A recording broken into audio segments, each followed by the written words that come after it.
Hey YouTube, this is Steve from Average Joe's Fantasy Football, and welcome back to the channel. We've got your start and sit video for the running back position. Again, based off of full PPR and half PPR. If it is a standard league, hit me up in the comments down below. I'd love to help you out. So let's jump right into it.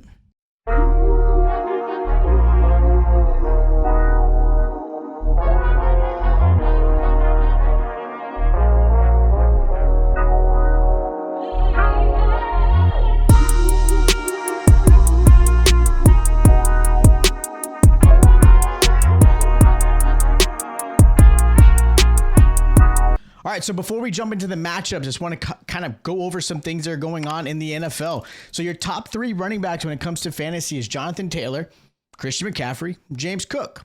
How many of you guys had that right already? And I get it, it's 3 weeks in, but based off of the lineups right now, those three have been amazing and, of course, have really performed, especially when you're talking Jonathan Taylor and James Cook, and maybe even Christian McCaffrey. Most of these guys probably win in the second, maybe even third round, depending on how your drafts went, and have been absolute steals. So, again, some really, really good stuff. Now, I'm going to jump into every single matchup and give you some insight on those players who I felt were some good starts, maybe some flexes, and then, of course, guys who I don't believe in this week. Now, the first game is going to be the Thursday night game between the Seattle Seahawks and the Cardinals. This was a little bit tougher. You know, if you look at the matchups, I think Kenneth Walker's a good start. I like the matchup. I think he should get a touchdown, get a few receptions. I think he'll probably get about 60 to 70 yards. Nothing super crazy, but about 15 to 16 points is kind of where I feel Kenneth Walker is. So, again, a nice little RB2 going into this week. I don't expect anything more. Now, Zach Charbonnet should be back this week. I'm uncertain how I feel about him. They do love him, don't get me wrong. And I think it's such a muddy backfield when you got both Charbonnet and Walker, just because they both obviously get involved pretty heavily. They're pretty equal almost in touches too, which is concerning, especially if you're a Kenneth Walker fan like I am, who I thought was going to have a really good season, but Charbonnet keeps getting that way. But I'm not trusting Charbonnet this week just because he's coming off of injury on a short week. We'll see how that plays out, but I'm going to sit him. And then Trey Benson on the other side, obviously taking advantage of, you know, the injury, unfortunately, to James Conner. And obviously you don't wish injuries, but in this case, Trey Benson obviously gets the start. I think he'll be a nice little flex. I do think Cardinals lose this game because I think the Seattle Seahawks defense is just too good, and there's something going on with that Cardinals offense. Honestly, I think they should be 0-3, but they've gotten those wins. They're 2-1, so give them credit there. But I think Benson's a nice little flex going into this week, just because, again, he's going to get some opportunities in the air. He's going to get some opportunities on the ground. I don't expect much, but again, flex play, probably 12, 15 points is the range where I see him at.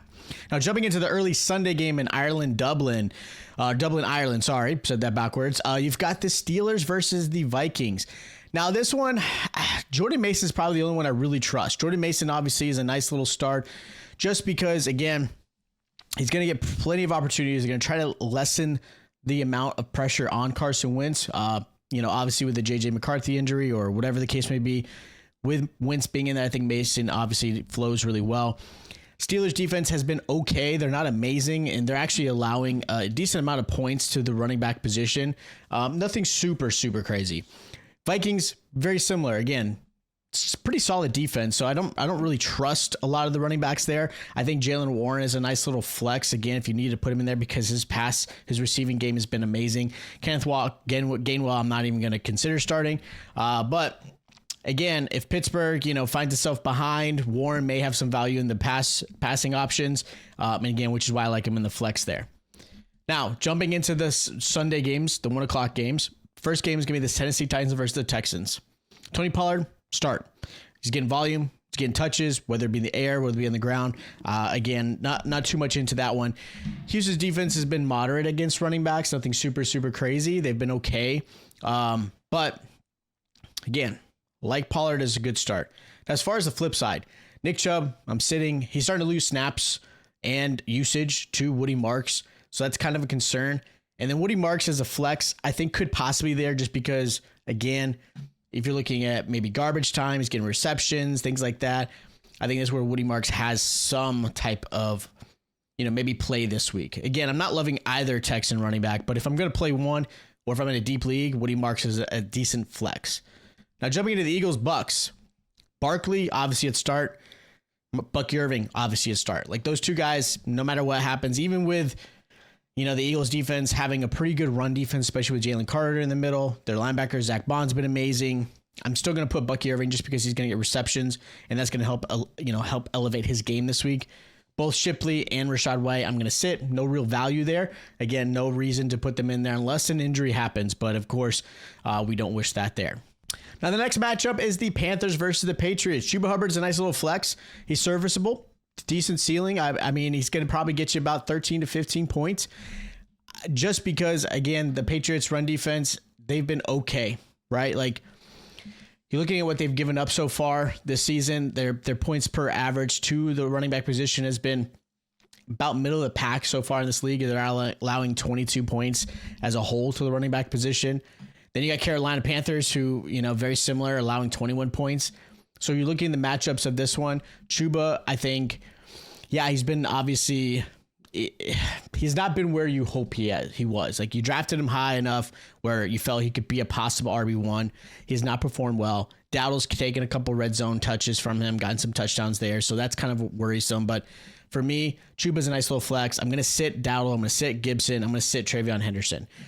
Maybe you're flexing Ramondre Stevenson. The fact that the coaching staff still really highly talks about him, they really want him involved. His fumbling is definitely an issue. He had 2 last week. Obviously, Antonio Gibson had 1 last week. But the fact that Travion Henderson's still not getting opportunities, even with the mishaps with both the other running backs, kind of worries me a little bit. Like, Henderson, I'm not sure what it is. Like, I don't know if they just don't trust him. Maybe it's his pass, blocking. I don't know what's going on in that offense. But Ramondre Stevenson's possibly, again, leaning on the run. Maybe Stevenson, doesn't fumble, keeps his game going. I don't know, but he's the one I would possibly flex. Now, jumping into the Chargers-Giants, I'm going to start Marion Hampton. Obviously played really, really well. Obviously, losing Najee Harris helps his stock. Obviously, hopefully, Harris comes back healthy. He's going to be gone for the season, but Marion Hampton definitely took advantage of it, and he's going to be a must-start against the Giants this week. Cam Scatterbo, this one's tough because the Chargers' defense has been really, really good. Like, really, really good. They're the 5th best team against the running back position. So there is a lot of concern there. But Scatterbo still had points last week, even against a really tough defense as well. So for me, I think I'm going to probably still put him as the flex just because of his opportunities. Tyron Tracy's going to be out 2 to 4 weeks. So Scatterbo, this is his opportunity to really take advantage and really grab this one. And I do think they're going to lean on him because Jackson Dart's going to get his first start. And I think with that said, I think they're going to lean on Scatterbo just to kind of help Dart in this situation and kind of get a little bit eased into it. So it's a really tough matchup for both these guys, for Scatterbo and Dart, just because the Chargers defense is really, really good. Now, the Saints versus the Bills, you're going to obviously put Alvin Kamara in, but again, I'm not high on him. He's maybe an RB2/flex. And the biggest concern is obviously it's really just no one's afraid of Spencer Rattler. So, of course, the teams are obviously putting a lot of pressure on Alvin Kamara. And, of course, you're going against the Bills, who are a really tough defense. They play really well against the running back. And let's just be honest, Buffalo's going to be up, which means they're going to obviously force the throw, which means Alvin Kamara should get some opportunities in the air, which is why I still like him this week. James Cook, automatic start. And until proven otherwise, he has been awesome. I mean, he's getting the goal line work still. I know there was always that touchdown regression. Even I thought there might be some, but who knows? I mean, James Cook might end up doing more this year than last season. So he's an absolute must start. Now, jumping into the Commanders-Falcons, this is the only person, obviously, you're going to trust is Bijan Robinson. Top-tier running back, obviously, no questions without it. Just, again, easy put in. Here's where I have some concern. There's just too many options when it comes to the Commanders' offense, when it comes to the running back position. You got Ja'Cory Krosky-Merritt. Yeah, you might flex him, right? He's the one that you might put in there because he's going to get opportunities. So, and I think they like him. Jeremy McNichols had a great game last week because of that one big rush. But that's it. Take that away, average. Chris Rodriguez, average. So I'm going to sit those guys, and of course I'm going to sit Tyler Algier as well. Now the Browns versus the Lions, I'm going to flex Quinshon Judkins just because he's obviously getting the touches and the opportunities. You can see that Dylan Sampson's pretty much getting phased out. Jerome Ford's obviously getting phased out as well. It's pretty much going to be Judkins' backfield, so I like him as a nice little flex. You're going to start Jahmyr Gibbs, obviously, no question. And then David Montgomery, you're going to flex him. He had a really good game last week. I thought he was going to have less rushing yards, but man, he played out of his mind. So you're going to put him as your flex this week. Now into the afternoon games. Colts versus the Rams. Jonathan Taylor, start, elite. He's been playing out amazing. And even though the Rams have actually been a pretty stingy defense when it comes against the run, they're only allowing 9 points to the running back position. You're still going to start Jonathan Taylor just because of the touches and opportunities. You're not worried about this backup at all. Kyron Williams, I like him this week as a flex. Again, nice little options. He's getting opportunities. He's getting goal line work. He's getting receptions. Blake Corum, you're going to sit. So again, that's kind of where you feel in the Rams offense. Now the Jaguars versus the 49ers, you're going to Travis Etienne. Yeah, you're going to flex them. 49ers are pretty good. The big thing is, when it comes to the 49ers defense, they're actually pretty good. I think they're 7th against the running backs right now. And Travis Etienne's still going to get opportunities. I know Tutin's there. And even Tootin, I'm not overly concerned. He's had some, touchdown here or there, but I'm going to sit him. I'm going to flex Travis Etienne. And of course, you're going to start Christian McCaffrey. Way too many opportunities. And of course, again, with the lack of options for Mac Jones and possibly Brock Purdy whenever he comes back, Christian McCaffrey's just getting the opportunities. You're going to put him every week. Now, the Bears versus the Raiders, DeAndre Swift, there's obviously an injury you got to figure out and kind of pay attention to, but he's a nice little flex just because his pass catching. And the Raiders defense has not played amazing. Raiders are actually allowing, I think right now, 18 points to the running back position. Then you got the Bears, obviously, on the flip side. The Bears are actually allowing 25 points to the running back position. So this is the week for Ashton Jeanty to have a good week. Like, this is the week. This is the one that I feel like if any week you're going to feel confident about him, it's going to be this week. So I really like Ashton Jeanty this week. Now, jumping into the Ravens-Chiefs, Derrick Henry start, obviously, because I get it. The fumbles are concerning, but he's still going to be your RB1. Now, Justice Hill, maybe in a deep league, and if the Chiefs are up, but I doubt that. I think the Ravens win this game. So I don't think Justice Hill is going to get a lot of opportunity when it comes to pass catching. And then Kareem Hunt, Isaiah Pacheco, you got to sit them. They're just going back and forth. No reason to start them at all. And of course, you got the Packers versus the Cowboys on Sunday night. Now, Josh Jacobs, I'm going to flex him. I actually do think the Cowboys defense has done a pretty good job. Now, if Dallas does get behind quite a bit, and obviously Green Bay's up, Josh Jacobs is going to get a lot more opportunities. I do think he scores in this one, which is why he's a solid flex RB2.